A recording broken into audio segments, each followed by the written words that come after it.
नमस्कार. आज श्रद्धाला मी स्कूलवरून घरी घेऊन येत होते. काय टाकलेत?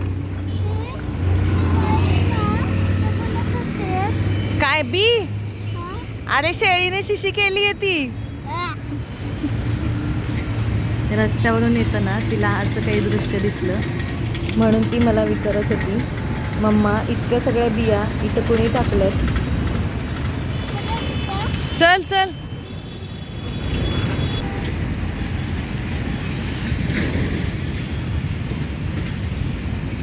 पेरायचे का ही बी?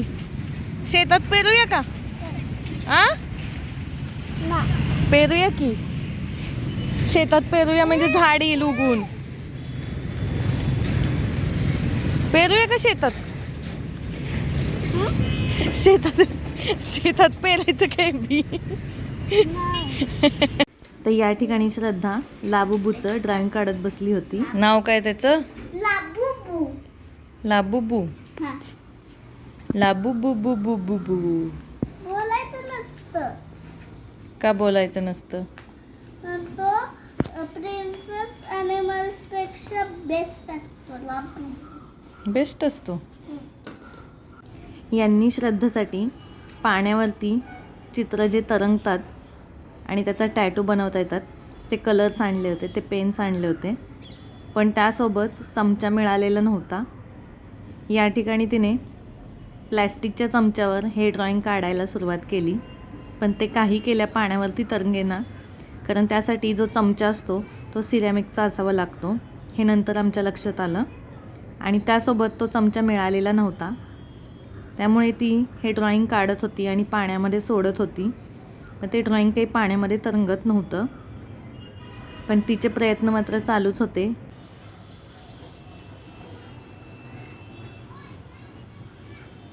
तरी पण ती आपलं प्रयत्न करतच होती.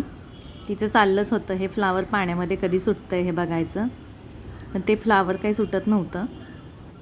काय? पप्पा रागावला, जाता नीट झाला.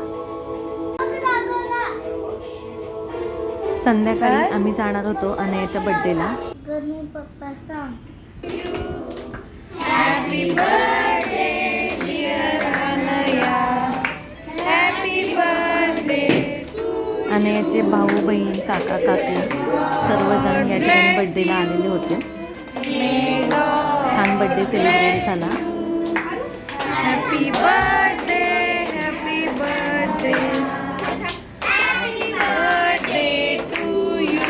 आता या ठिकाणी रुपालीने सर्वांना इडली बनवणार होती, पण इडली बनवण्यासाठी तिला पुरेसा वेळ मिळाला नाही. त्यामुळे त्यातूनच तिने सर्वांना पुरी भाजी पाहुण्यांसाठी बनवली होती.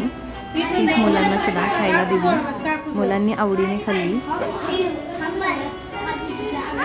तर अशा पद्धतीने अनयाचा बड्डे सेलिब्रेट झाला. आता आम्हाला आज दुसऱ्या बड्डेला जायचं होतं. एकाच दिवशी 2 बड्डे होते. मग आम्ही त्या बड्डेला निघालो. या ठिकाणी इवानचा 7वा बड्डे होता. तर त्या बड्डेला दारामध्ये अशी पोकेमॉनची रांगोळी काढलेली होती. श्रद्धाला ही रांगोळी खूपच जास्त आवडली. बड्डे जस्ट सेलिब्रेट झाला होता. थोडक्यात सांगायचं तर काय, आमच्या फंदीवर एकदम मस्त चाललं आहे.